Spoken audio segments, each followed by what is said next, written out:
السلام علیکم ګرانو دوستانو. نن به زه تاسو ته یو ډیر بد خبر درکړم چې د افغانستان فحش بالر دولت زدران د افغانستان کرکټ بورډ ته یو ډیر سخت اخطار ورکړی ده. دوستانو زه به تاسو ته ووایم چې دولت زدران خپله دا خبره کړې ده چې دا خبره یې واضحه کړې ده چې د افغانستان کرکټ بورډ سره نړیوال جام کپ نه وروسته چې څومره لوبې هم ترسره کړي دي ماته په یو لوبه کې هم چانس نه ده راکړی. دی دا خبره کوي چې زیمبابوې سره چې کومې لوبې ترسره سوې یا ویسټ انډیز او بنګلادیش سره چې کومې لوبې ترسره سولې ماته په یو لوبه کې موقع رانه کړله او زه هغه بالر یم چې ما ټول نه تیزې 100 وکټې هم ترلاسه کړي دي. دی بیا دا خبره هم کوي چې زه مکمل فټ یم او د افغانستان کرکټ بورډ د بل چا په امر باندې چلیږي، یعنې خپل افغانستان کرکټ بورډ بیخي واک اختیار نه لري او بل خوا نه ورته چې کوم لوبغاړي وښیي هغه لوبغاړي په ټیم کې اچوي او د ما په شمول باندې داسې ډېر ځوان لوبغاړي دي چې هغوی سره حتی تر اوسه پورې ډېر سخت ظلم روان سوی ده. دې نه علاوه افغانستان کرکټ بورډ د افغانستان سلیکټرانو په هکله باندې ډېرې ترخې خبرې کړي دي چې ده دا خبره کړې ده چې سلیکټران خو خپله دغه لوبغاړي نه ګوري بلکې بل چا په امر باندې دغه لوبغاړي خوښوي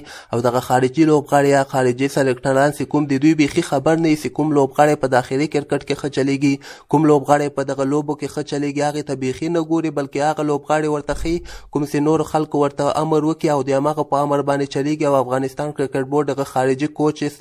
یا خارجي سلیکټرانو ته دوی ته زارۍ کوي چې خیر ده تاسو افغانستان ته راسئ او د موږ د ټیم کوچنګ ترسره کوي. دی وایي چې افغانستان کرکټ بورډ کې ډېر بد حالت روان دي او اوس هم د موږ د افغانستان ملي ټیم چې کوم دغه کې اوس هم ډېرې زیاتې بې اتفاقیانې روانې دي. پخوا به وایي داسې و موږ به ډېر په اتفاق کې لوبې ترسره کړې خو نن سبا حالت وایي ډېر بدل سوی ده او افغانستان کرکټ بورډ هم خپله واک او اختیار هم نه لري او د ما په شمول باندې ډېر داسې ځوانان دي چې هغوی سره ډېر سخت ظلم یې روان کړی ده. دی دا خبره کوي چې زه تر اوسه پورې چپ وم چې ما ته به اوس دوی جواب راکړي، ما به اوس دوی ټیم کې واخلي، خو بل خوا ته دوی دا خبره وکړله چې دغسې نه ده بلکې ما سره دوی ډېر سخت ظلم روان کړی ده او زه ډېر سخت مجبوره یم د هغه مجبورۍ په وجه باندې زه تاسو ته خپل مینهوالو ته دغه خبر ورکوم چې د افغانستان کرکټ بورډ کې ډېر بد حالت روان دي او د موږ کرکټ به ورځ تر بلې نه خرابېږي. د دې وجه همدغه ده چې بل ته بې اتفاقیانې دي، په ټیم کې بې اتفاقیانې دي، په افغانستان کرکټ بورډ کې ډېرې داسې معاملې دي چې غلطې روانې دي او دی بیا دا خبره کې چې زه به لایو هم راسم خپل مینوال ته به پوره وضاحت ورکم او همدغسې رسنیو ته به هم په کابل کې زه مرکه وکړم او د افغانستان دغه څومره فساد هم چې افغانستان کرکټ بورډ کې روان ده